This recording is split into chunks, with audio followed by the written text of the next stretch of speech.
Hello, it's Peter Merrick, and I'm taking my evening walk with my dog, Shrimpy. Shrimpy, say hi. Now, the serious things. I have to learn to speak in Pig Latin and to gesture using whatever little skills I have in charades. And hopefully, my teammates can read. I'm frightened. I'm frightened of the censorship because I get censored almost every day. And who am I? Nobody.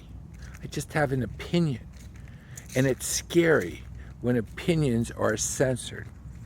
I don't agree with the jurist Alan Dershowitz on much. I didn't agree with him when he represented neo-Nazis in Skokie. And he made a statement that as I get older, I can appreciate. He says, if you truly believe in free speech, you will fight for the right for everybody to speak and let their ideas be vetted through by having counter arguments and let the best ideas win. People silence people because their arguments are weak. You know what's great about a democratic society that protects free speech? It allows people a way to air their grievances. If you take that away, what do they have left? And you know, history has shown us some scary realities. In 1933, when Hitler became the president and the Chancellor of Germany, what did he do? He implemented laws.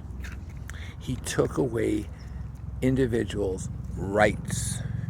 He deplatformed people. He took their livelihoods away. He separated them from society. He vilified them.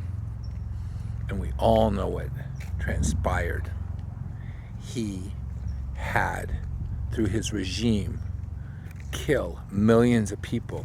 He decided we're unworthy of life.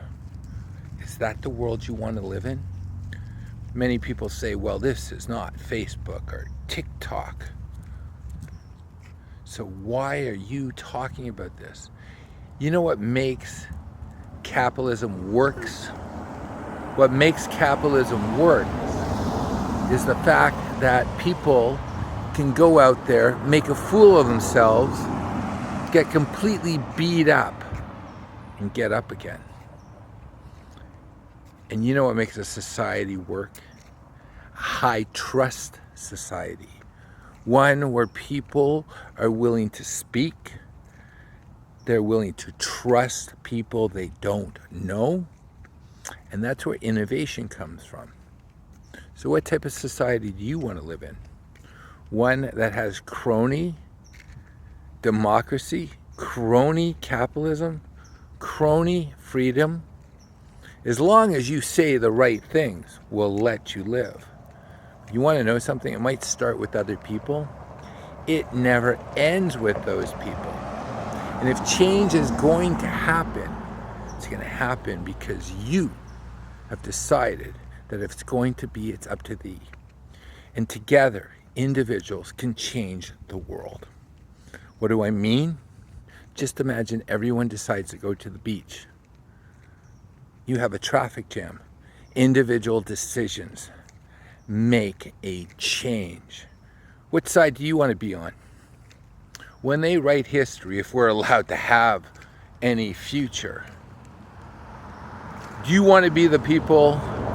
Do you want to be the person that was part of the saying, that were willing to speak, to voice their concerns, to get active?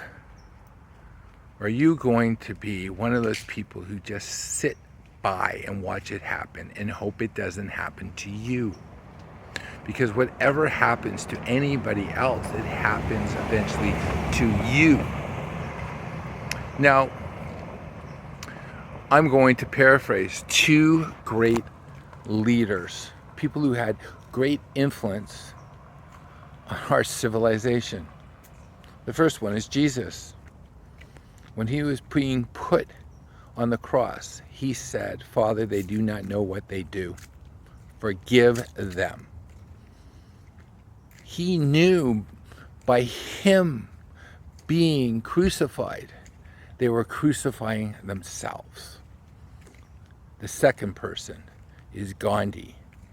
When he was shot, his last words that he uttered were, "Do not hurt him," because he understood that when one person hurts, we all hurt. We're all together here, all of us, and we can't forget that. You live in a free, democratic society because people had sacrificed for those rights. And now we are acting like spoiled children who just have all these freedoms and privileges, and we don't respect them because we haven't earned them. Well, guess what? Each and every one of us are here for this particular moment. I have faith in team humanity. I believe your greatest moment has not yet been lived. And do something that makes your children and grandchildren proud that they came from you, that you stood up. You were someone important, not someone who drove a nice car, had a big home. In the end, that doesn't mean anything. On Fridays back in Toronto, I used to hang out with someone who's worth several $billion. He's gone. No one's going to remember who he is. No one. He did a lot. Good things. He built homes for people. But no one's going to remember him because he never stood up and did something truly courageous that was outside himself. And this is something that each of us have to do. We have to look at ourselves. And I'm taking a huge risk right now. I had an incredible business. I had respect amongst my colleagues. You know, many of them shy away from me right now. They've defriended me. And that's okay. Because some of them who have done that, they've woken up and they've come back. And I don't ask for an apology because I know exactly why they did it. They were frightened. They were frightened of actually doing something courageous. And you want to know something? We all have that courageous spark. So I won't judge anybody because they just have not found that inner strength yet. And in this battle against those who do not believe in Team Humanity 1.0, we need as many people on our side as possible.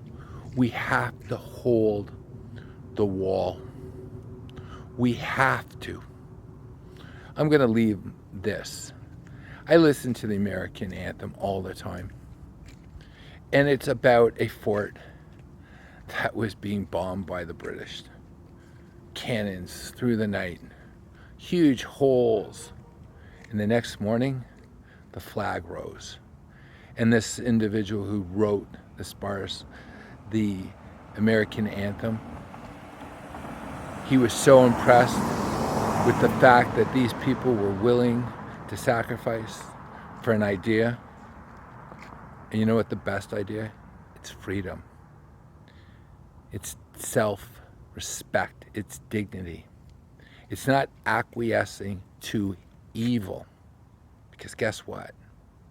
If you acquiesce to it, you will either be eaten by it or you will be killed by it. Have a really good evening and think. And then take action.